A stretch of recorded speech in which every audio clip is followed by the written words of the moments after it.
The event will begin now. I am pleased to welcome you to this focus session with a keynote address by Kata Tüttö, President of the European Committee of the Regions, on balancing internal and external security for a more cohesive union. We will also have a speech by Anton Hemerijck, Professor of Political Science here at the European University Institute. And we will have a welcome address by Antonio Mazzeo, President of the Regional Council of Tuscany and member of the European Committee of the Regions. Our moderator is Michele Cercone, Deputy Director of Communications, European Committee of the Regions. To begin this session, I am pleased to invite Antonio Mazzeo to the podium.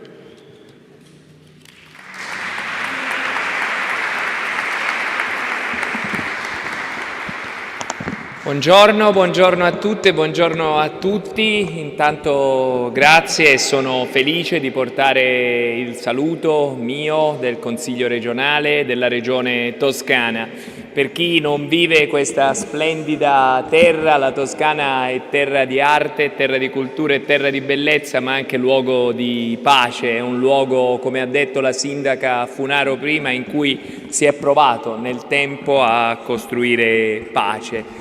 Tanto permettetemi di ringraziare la Presidente Patrizia Nanz, la voglio ringraziare lei per ringraziare le ricercatrici, i ricercatori, le studentesse, gli studenti, i docenti di questo che è un luogo, è uno spazio unico, uno spazio di libertà, uno spazio in cui si costruisce il futuro e noi siamo orgogliosi che sia qui, sia a Firenze, sia a Fiesole, sia in Toscana. Un grazie sentito poi voglio rivolgerlo alla Presidente del Comitato Europeo delle Regioni, Kata Tüttö. Kata in questi primi mesi di mandato ha impresso un cambiamento anche nel modello comunicativo e con la sua forza e con la sua energia guida quello che è uno spazio di confronto delle autonomie locali molto importante. Grazie Kata per questo e per il lavoro che fai. E anche se è andato via per altri impegni istituzionali, permettetemi di ringraziare il Presidente Costa per la relazione che ci ha appena fatto. Noi abbiamo bisogno di più Europa, abbiamo bisogno di un'Europa più forte se vogliamo costruire un mondo di pace.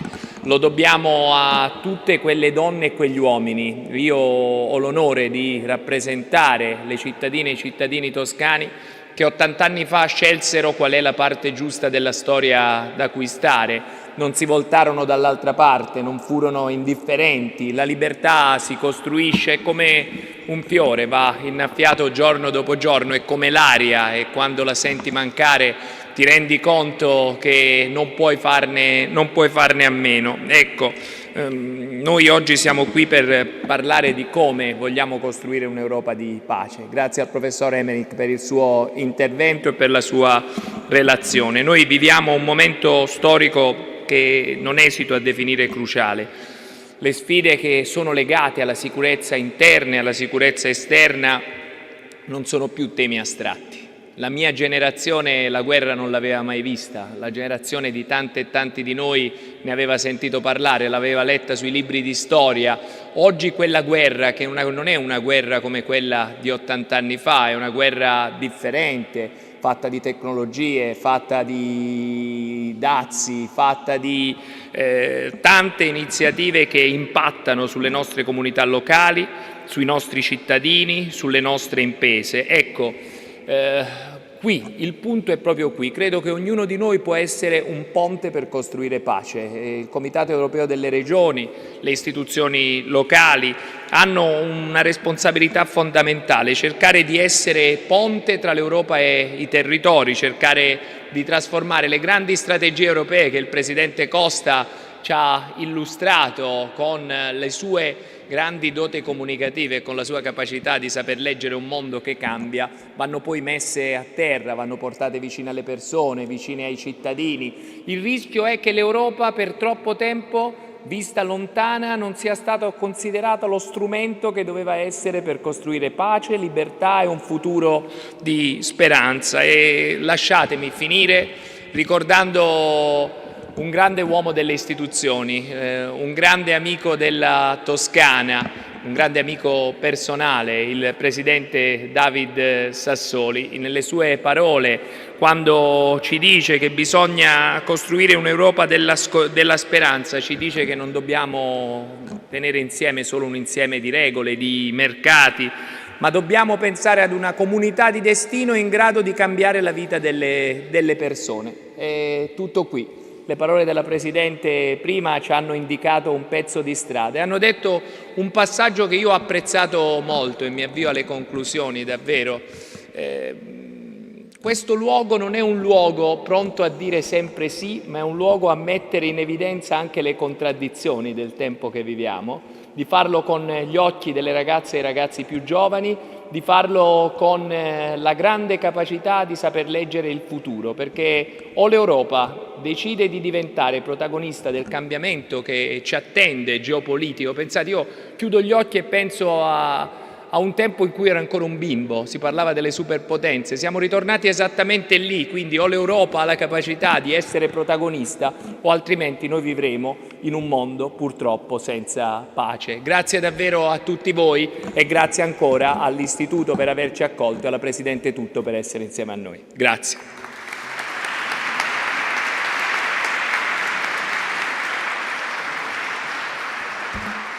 Grazie Antonio, that was my Italian. Buongiorno a tutti. I'm happy to be here. I'll try to connect all of the dots in 5 minutes that were said. Before coming here, I was visiting the mountains in Valle d'Aosta.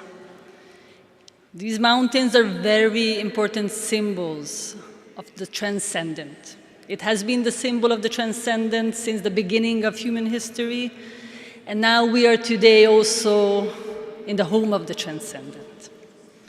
There was a lot of mention about history. But why is history important? The history is our human stories. We kept these human stories in the forms of our mythologies. They are condensed wisdom.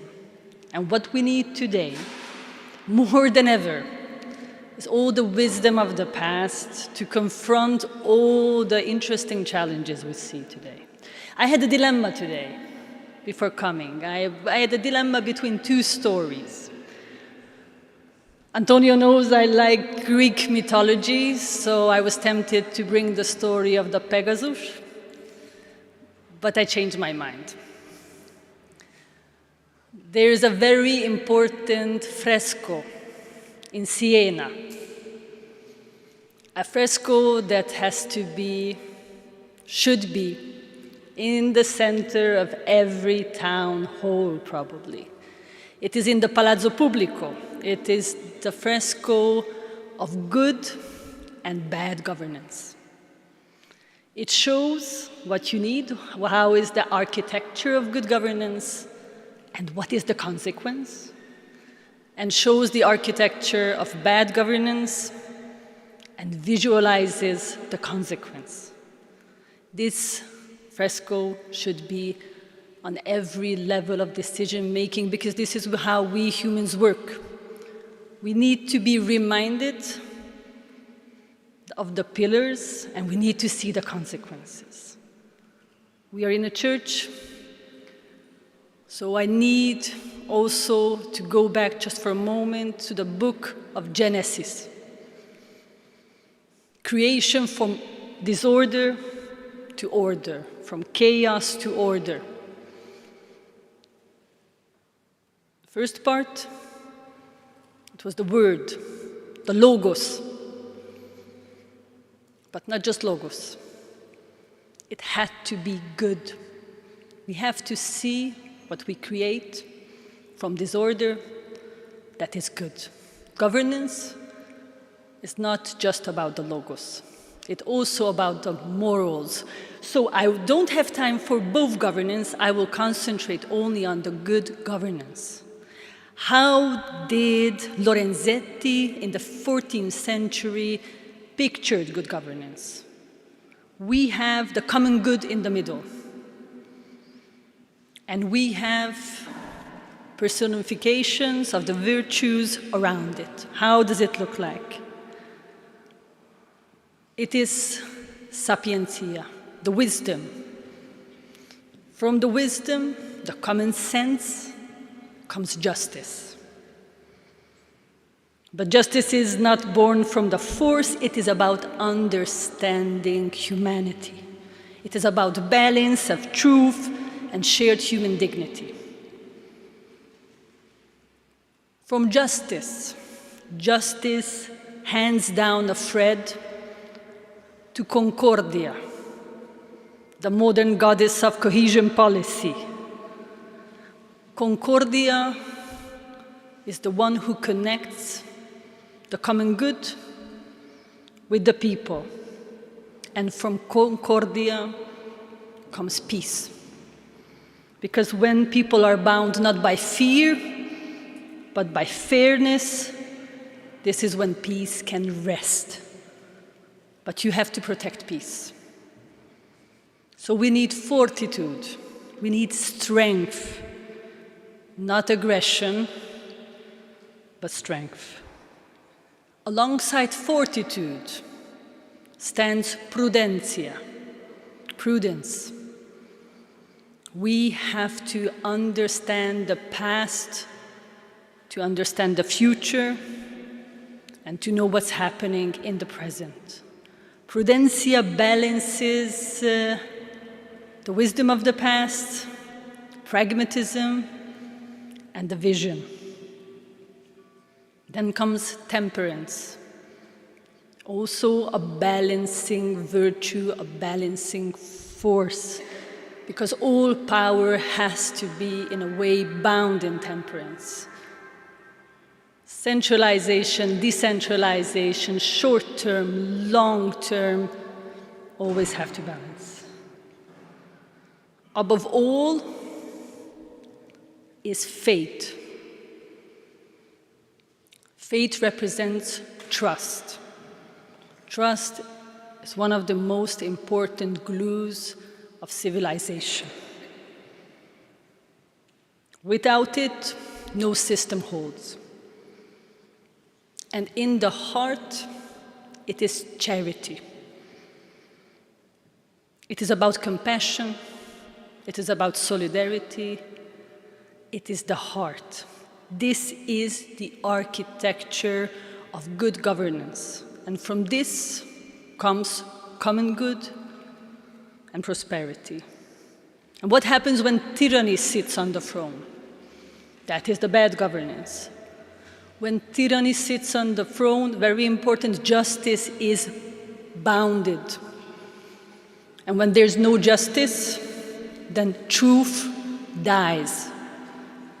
And when truth dies, trust disappears. And when trust disappears, civilization collapses. But what is our role today as leaders on all levels? There's a very famous Hungarian scientist. He said something very important about pessimism and optimism. He said, who is a pessimist? A pessimist is a person who is always right, but has no joy in it, is never happy. So who is an optimist? An optimist is a person who thinks that the future is uncertain. So she does everything in her power to change the future for the better. That is our role, that is our duty and responsibility, to change our common future for the better. Thank you very much.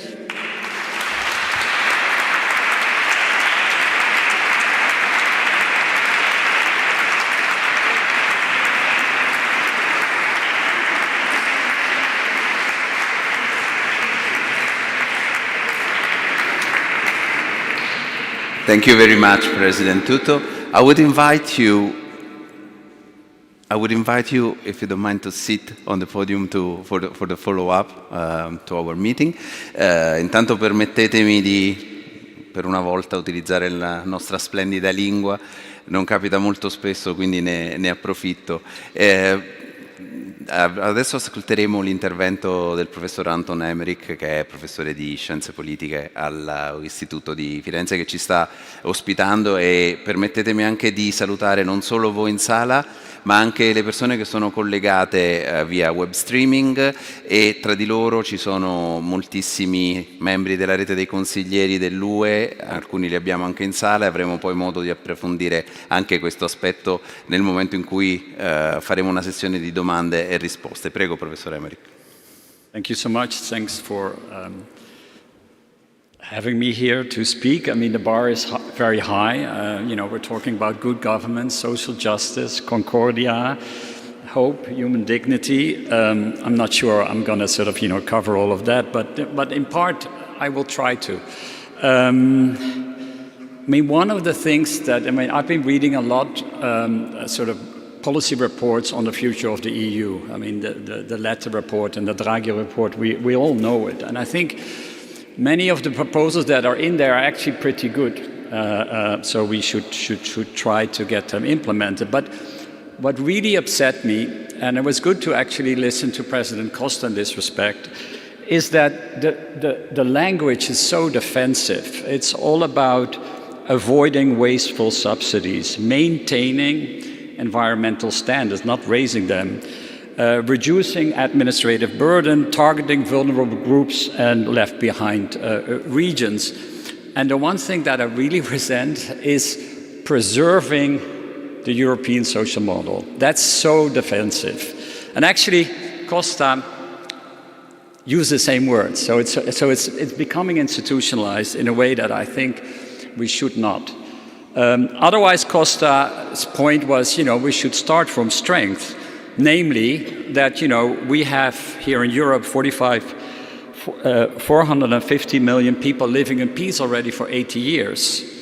High-quality liberal democracy that actually brought down the Berlin Wall in 1989. Stable institutions such as the rule of law, social cohesion, also thanks to social partnership at the national level and also at the local level, and prosperity throughout. High quality human capital and good research and leading in the world of environmental standards, but still, there's more to be done. I'm going to say a few words on my own research in sort of this area, and then I'd like to move, so kind of a little bit of a critical remark, this is what a professor should do, on regional policy and sort of like the future of this. Now, my first point is that what we call the welfare state is something that basically pays for itself. The question, of course, is what kind of welfare state can pay for itself in order that we can refer back to Lorenzetti. Well, this is a social investment welfare state. And basically, it has three functions. It has inclusive buffers, so social safety nets that basically cover everybody from poverty, from the risk of poverty. Secondly, and this is very important because, our social structure is changing in a quite dramatic way with acceleration of demographic change.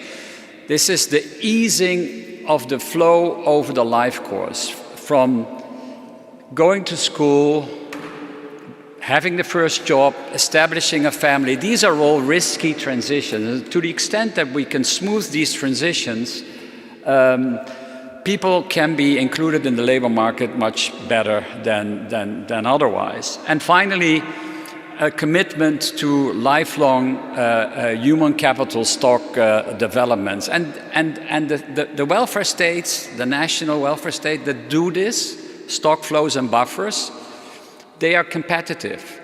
They can spend 3% on defense, it's not a problem. It's the welfare states that are relatively passive, or pension biased, let's say, that have difficulties in terms of fiscal sustainability. And I think this is a very important lesson. Now, one of the things that, social investment welfare states do in terms of the functions, and this is the flow and the stock part, is that they are service intensive.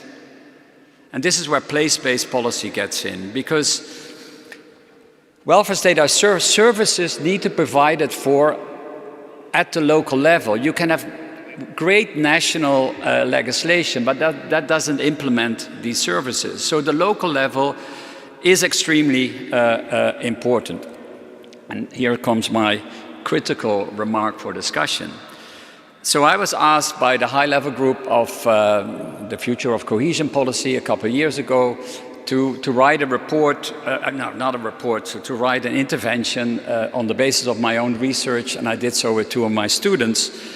And I looked into cohesion policy, sort of a little bit more focused, and I discovered, and I kind of understand this, if you want to do regional policy, you have to kind of bypass the nation state and go to the regions. And maybe this is good for depoliticization of implementation of plans, but you also take out political commitment from the national level.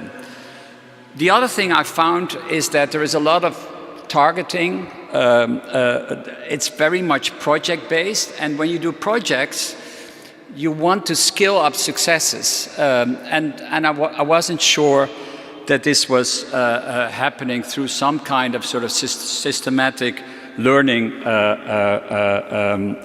procedure.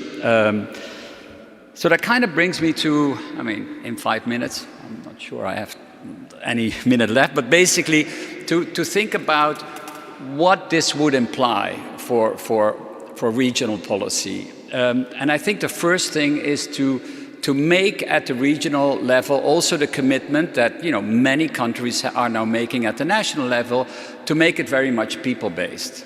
So we go from place-based to place-based, people-based policies, and here is where the services are very important. And if we look around Europe and we look at big cities that have serious cohesion problems, such as Barcelona, Amsterdam, Stockholm, Warsaw, Prague, what have you, Milan, it's very interesting to study these cities, as I'm currently doing, that these can be thought of as laboratories of social investment.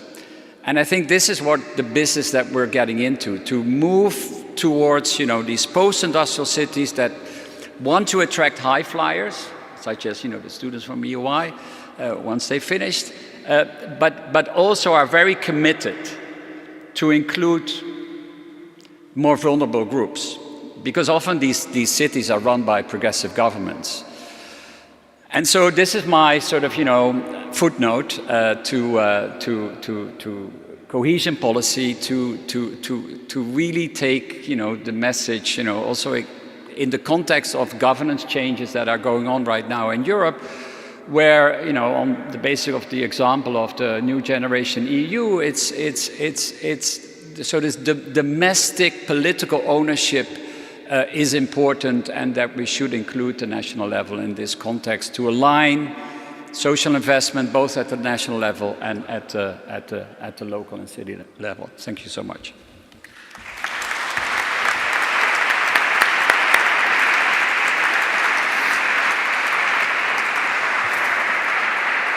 Thank you very much, President. Thank you very much, Professor. I think that you highlighted 2 important dimensions of the debate we want to have today.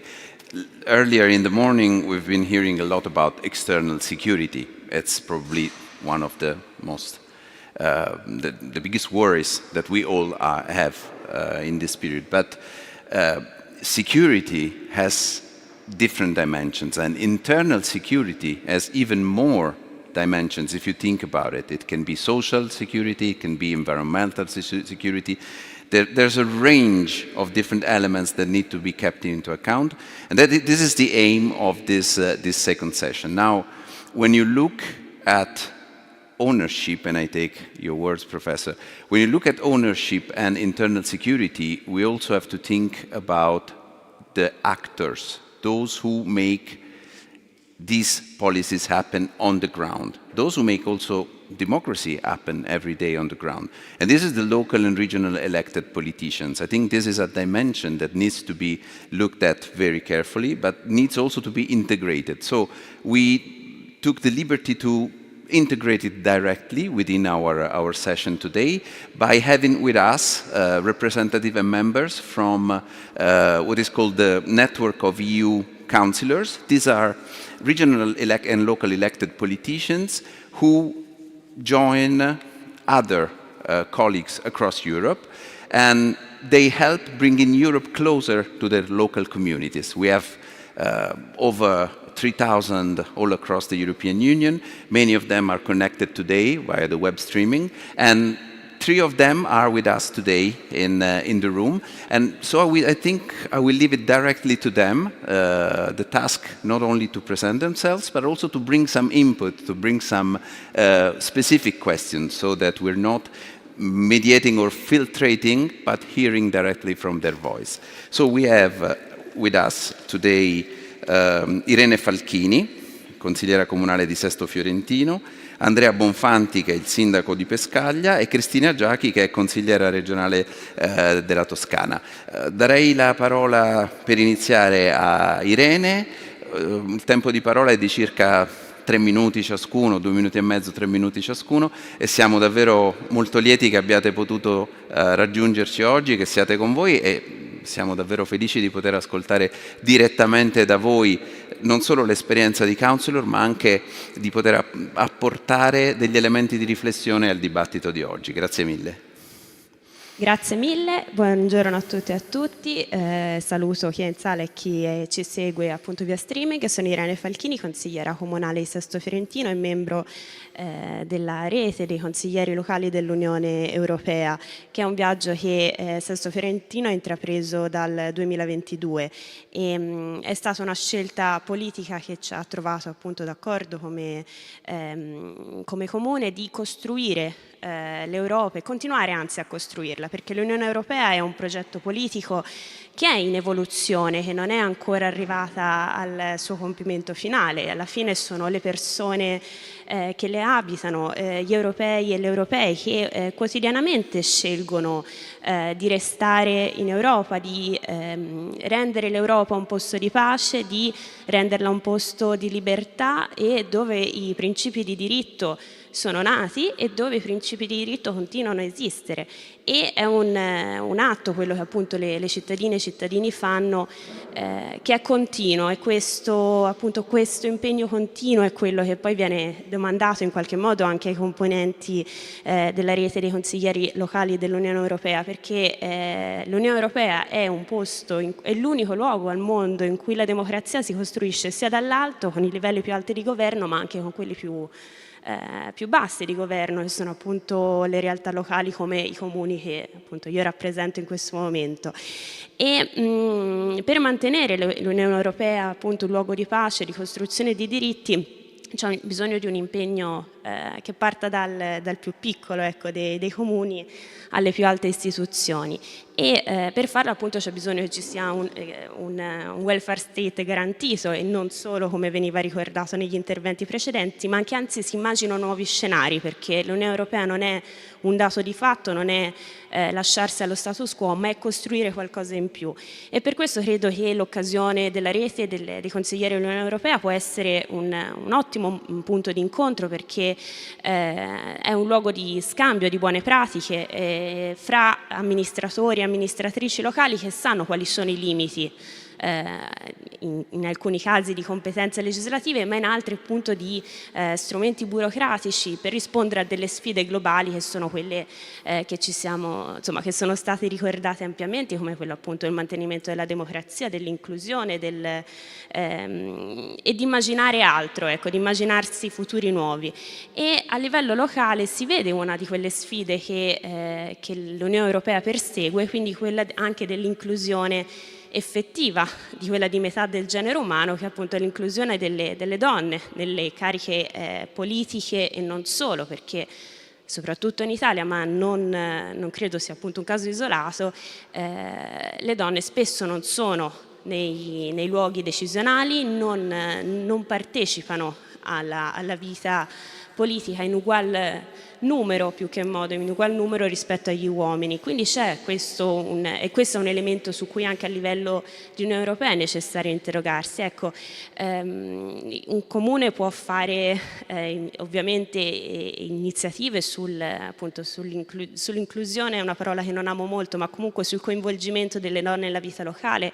L'abbiamo fatto come comune, ad esempio, usando lo strumento del bilancio di genere, quindi misurando quanto le politiche hanno avuto effetti sull'inclusione delle donne. Però ecco, credo che questo sia un elemento su cui l'Unione Europea debba fare molto, anche perché davvero per la sicurezza interna delle nostre città e non solo, coinvolgere le donne non è un elemento accessorio. Grazie davvero.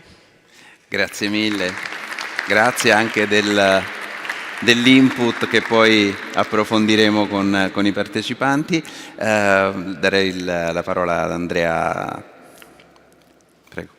Buongiorno a tutti e a tutti, a chi ci segue in sala e da casa. Volevo ringraziare la Presidente Tüttö perché non è secondario essere qui oggi sul territorio, è quello che forse ci aspettavamo noi, che facciamo parte della comunità dei consiglieri locali. È veramente un piacere riuscire a parlare oggi qui con noi. Io tra l'altro vi porto il saluto dell'Anci Toscana, quindi di tutti i comuni della Toscana, soprattutto dei comuni della Toscana diffusa, quelli più piccoli, quelli che di fatto poi costituiscono la maggior parte del tessuto sociale di questa bellissima regione. Io volevo tornare un attimo sul rapporto che c'è fra sicurezza interna e coesione sociale. Spesso e volentieri anche all'interno dell'Unione vengono visti come temi in contrapposizione in alcuni casi. Ecco, io invece sono convinto che siano in realtà due facce della stessa medaglia, perché investire su sociale, su sanità, su istruzione, su opportunità di lavoro significa costruire comunità più resilienti, comunità dove è più semplice vivere, dove è più dove si vive più volentieri e quindi dove è più difficile anche la radicalizzazione, che attecchiscano anche situazioni di disagio. Ecco, io credo che l'Unione Europea, volevo porre questa domanda, capire cosa può fare l'Unione in questo caso per rafforzare appunto le politiche di coesione in modo che questo diventi in realtà una strategia di lungo termine per l'accrescimento della sicurezza dei cittadini, delle comunità locali, dell'Unione in generale. Grazie mille, grazie per l'opportunità. Grazie mille, grazie per l'intervento. E sentiamo adesso Cristina Giachi. Grazie, buongiorno, grazie all'Istituto per aver ospitato questa bella mattina e alla Presidente Tüttö e al Professor Hemerijck. Io vorrei prendere atto del fatto che siamo in un luogo di scienza e di formazione, ma quello che mi sembra ci sia bisogno di costruire sia un rapporto della cittadinanza diffusa in Europa e rappresentata dai consiglieri del network nelle comunità territoriali, con la complessità dei contesti che viviamo. Dalle parole del Presidente Costa, dagli indirizzi del Professor Hemerijck e dalle bellissime suggestioni della Presidente Tüttö abbiamo un quadro fatto di grandi fattori di ispirazione, ma anche da grandi complessità per la predisposizione e l'attuazione delle politiche. Allora credo che dobbiamo ragionare non soltanto in termini di elevazione e implementazione della ricerca e della formazione, ma anche della educazione permanente delle comunità, dei cittadini e cittadine. Mi sembra che ci sia un'emergenza culturale che attraversa tutta l'Unione. Uno dei fattori determinanti di questa emergenza culturale è la progressiva perdita di rapporto con la memoria della storia recente del nostro continente e delle nostre istituzioni europee. Allora ecco, riconnettere il filo della memoria con le grandi suggestioni culturali dell'Europa credo che non debba più essere soltanto un fattore di ispirazione di chi governa. Il buon governo è possibile anche se si abbassa lo sguardo sulla cittadinanza e si consente ai cittadini di riconnettere le proprie scelte quotidiane con quei fattori di ispirazione e con quella memoria. Allora una proposta concreta, forse un po' visionaria, che ho condiviso anche col Presidente Mazzeo e che abbiamo proposto è quella di istituire una sorta di servizio civile europeo della memoria, obbligando tutti i cittadini europei di 18 anni a frequentare i luoghi della memoria della storia d'Europa. Potrebbe essere un modo, forse solo simbolico, non lo so, ma di riconnettere anche plasticamente la storia di tutti i giorni di ciascuno di noi con la storia che ha portato l'Europa ad essere quel luogo di pace, sì, di possibilità, sì, di equilibri da mantenere, e condivido le osservazioni del professor Hemerijck, ma anche di futuro da conquistare. Noi dobbiamo trasmettere ai nostri cittadini il senso di un futuro possibile, che non è fatto soltanto di preservare un equilibrio precario esistente. Grazie.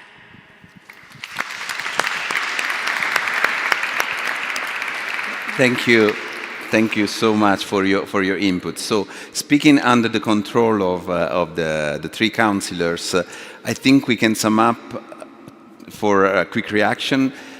More women in local politics, is security cohesion a trade-off issue? And how to maintain and ensure that the memory of the past guides us toward the future? If you, President, you want to start, please? Yes, of course, gladly. I have this attraction to science, and everything you say, I always have something that connects to human biology. I always say that to understand human-made structures, it's important to understand human biology, because the structures we make resemble our biology. If they don't, they will not function.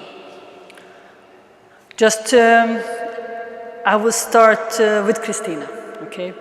I hear what you say, but you have to align this with human neurodevelopment.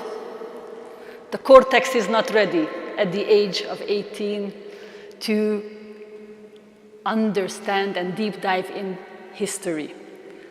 Because why we have new generations? What is the purpose of having new generation? The purpose of having new generation is to adapt to the constantly changing circumstances. A new generation's role is to always question the status quo, to always question what is written, all the rules, so there's a constant race for adaptation.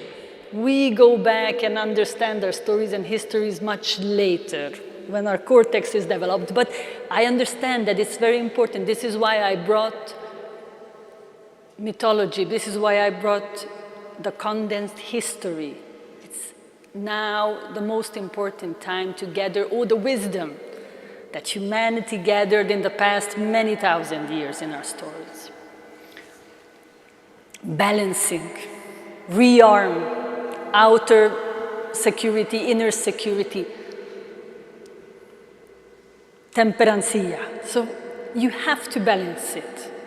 It is like in the body. It is very important, yes, to protect from the outside, but you have to have a same force in the inside, because maybe you will be protected from the outside, but you collapse. I usually use an analog with the body. You can divert a lot of blood into the arms, and you can build very big muscles. But if you divert the blood from the brain, from the lungs, then maybe you will be strong, but you will die anyway. It is very same thing, short-term goals and long-term goals. Cohesion policy is not money. It's the long-term glue of the European Union, and it addresses all the moral virtues that I was talking about. It addresses all the dimensions. What is the basic problem? Is that there isn't enough energy in the system. It's maybe simplified, but what we learned from thermodynamics is that all complex system goes from order to disorder if there isn't enough energy in the system to keep it in order. It happens with marriages, it happens with democracy, it happens also with big structures. What we see today, that the amount of energy that is invested in the European Union is not enough, because there are too many challenges shaking the system, and entropy is breaking it down. We need more energy, we need more resources in the system. That is what's happening, but we want to run the system with the same amount of energy. It is money, but not just money. It is also leadership capacity. So this is the time when you need all leaders on all levels, from the smallest communities to the European levels, to the national levels, regional levels, to carry as much responsibility as they can possibly carry. This is the moment. This is why participation is more important than ever, because all of the energy of our citizens is needed to keep the European Union together. So this is our task today. I'll stop here, sorry. I'll give you the floor. So on the same points, basically. First of all, as I said, there is no trade-off between defense and the welfare state. And basically that is for a demographic reason. I mean, the welfare state is built around the idea that, you know, one shouldn't leave anybody behind, right? It's about inclusivity and solidarity. But the demographic reality today is simply that we cannot waste human capital. So if we start retrenching the welfare state, we're retrenching human capital that we may need for finding, you know, new sources of, you know, building up defense. So there is no trade-off here, and I think this is very important to bear in mind, and this will only accelerate. By the way, I don't think that Putin will live forever, that's another, but that's a footnote. Secondly, female participation in politics, yes, absolutely, but female participation in the labor market is even more crucial. And again, if you look at the demographics of Italy, you see fertility rates are very low. Why are fertility rates low? Because it's very difficult to have two partners working, because there's a lack of childcare and there's no leave policies, there's no part-time possibilities. So these are the things that can be done right here today, and it would improve female participation in the labor market, better negotiations within households, but also it will add fiscal resources to the state and thereby to the pension system, because, you know, the logic of, you know, maintaining pension is really about investing in children in a long-term perspective. Finally, I mean, this point about memoria, I mean, that's good, and also the Lorenzetti kind of metaphor, you know, you look at the good governance, but, you know, there is this alternative bad governance, and you somehow need to confront that as well. And so two examples that I always find, well, not always, but I mean, one is very recent, but one that I really find striking. You know, the Beveridge report was kind of sort of put the plan on a welfare state in 1944 on the table. That report, which is pretty technical report, and I would say is also relatively boring, but nonetheless, this was widely read by soldiers in the trenches in Africa, a British soldier, that, you know, and that goes back to this element of hope. Like, you know, we're fighting for a cause because we want to build an inclusive society. And so that is very important. My other example is closer to home, is my own family. My daughters, I would say, they take too many things for granted. And then, of course, you know, they watch quite a bit of television, and it's American series are the most popular. And then at one point, you know, my youngest daughter with her boyfriend sets off to the US, to California, to San Francisco, to go to the, you know, the land of the brave, as it were. And she comes back and she says, you know, there's one thing I really cannot stand. There are so many poor people on the street in the richest country in the world. And I said, yeah, that's why your dad does this boring stuff, comparing, you know, European welfare states. But you know, you need that kind of image to take seriously hope and the will to improve. I must, women in politics, okay? No, it has a little more dimension, okay? Because like we women suffer daily the consequence that our experiences, like in regards to our health, are totally gaslighted, dismissed. Having women in decision making, understanding women's reality is super important because there's no understanding today. Women are considered in healthcare small men, and there is so much unnecessary suffering of women. This is the real purpose of politics, to limit human suffering, and there's a lot of unnecessary suffering. This is why I always tell my fellow mayors from small regions, mountain areas, not just big cities, that I will never dismiss your suffering of your community, because I know the consequence when your voice is not taken into account. Women in leadership can reduce the suffering of more than 100 million European women. It's very important.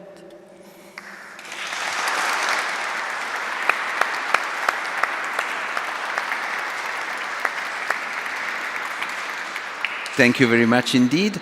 We'll go now through a quick round in the room to see if there are questions from the participants here.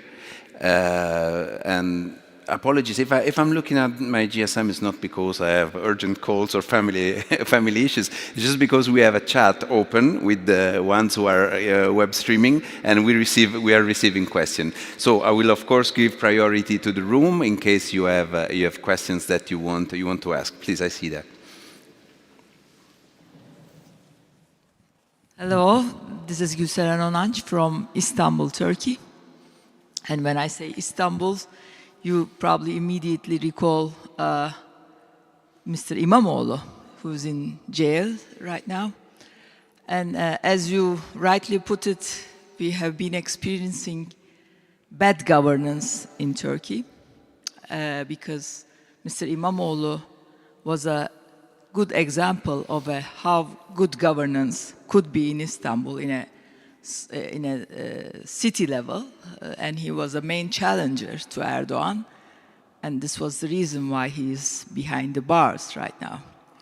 My question is, we have received solidarity from the city level, and thanks to Mayor of Florence, previous one, and the current one, they really show great solidarity with Mr. İmamoğlu and with Istanbul.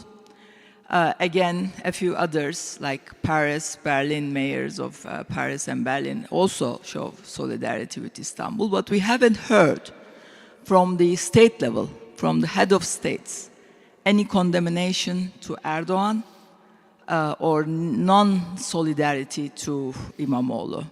So why is this? Why Europe is not responding to such an anti-democratic government in Turkey?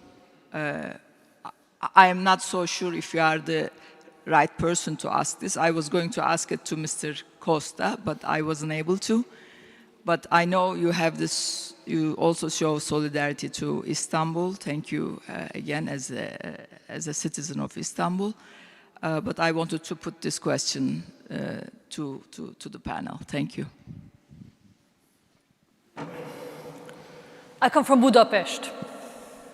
We follow very closely. We followed what's happening in Istanbul in the past many years.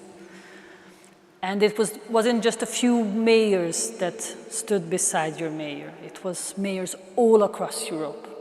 Also my mayor, Budapest, but also we as an institution, European Committee of the Regions, we stood beside him. And also if I look at the European Parliament, they stood beside him.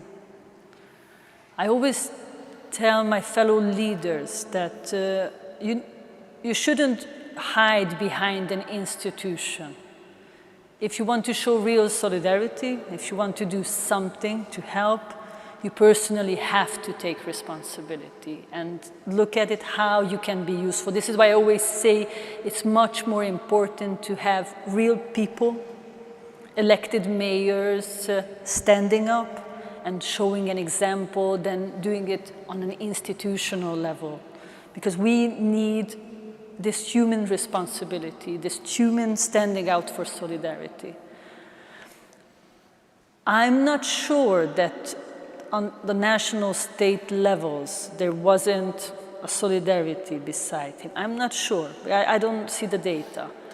But of course, I see the logic. I'm not going to talk about Hungary, that's a different logic, and the big pragmatism behind it. But usually the national level has to balance. Short-term goals, long-term goals, war and peace. But I am not on the national level, and I've seen huge, and it's not just solidarity, everybody is watching, because this is when tyranny sits on the throne and justice is bounded. We see it in real life. This is a living fresco, a living picture of bad governance, and we all have to learn from it. This is why we have to show it to everyone, leaders on all levels. I don't think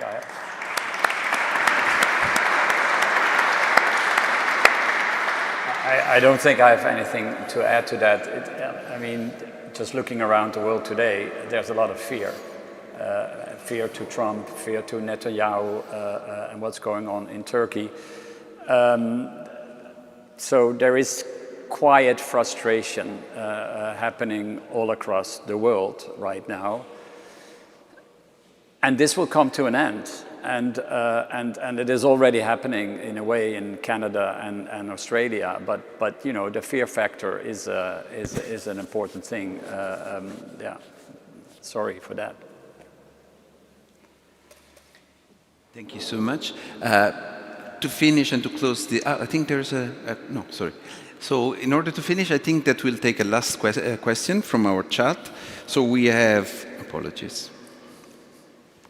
We have a question from Christoph Fellner, who is a local councillor in Ebensee in Austria. He's highlighting the difficulties that local leaders face when they have to deal with security issues that have a global dimension. He mentions, for example, cybersecurity, and asks how is it possible and how it would be possible to empower them a bit more to face without having to deal with the national level and to be better in contact with the European level. You know, you don't have to empower local leaders because they are questioned by the citizens every single day. This is why the trust is high in the local level, but this is why the responsibility is enormous for the local leaders. Because all of your citizens, for them, you are the only leader who they can approach, who they see, who they can question. So all of the leaders who I know are working on all levels of security because it's their responsibility directly to keep their citizens safe. And of course, nobody has enough resources. That is the main challenge. This is why a lot of problems are pushed to the national level, to the European level. We push it to each other due to the lack of resources. We need more energy in the system, but what I always say that with today's multidimensional polycrisis, we haven't seen this before. Not this and not with this speed. And what is our strength? What we also learn from biology, when there's a so quick change, diversity is your friend. Because what happens is that all of the leaders are trying to carve a different path for their communities, a different path that suits their communities, that builds on the merits of that community. So that is what we are doing. We are experimenting with many different paths to keep our citizens safe. And I think this is the way to go forward. Thank you very much. With things, I think we can end the works of this session. Thank you, President. Thank you, Professor. Thank you to the participants and also to the councillors who have joined us today. And I give now the floor to Jessica for the final element.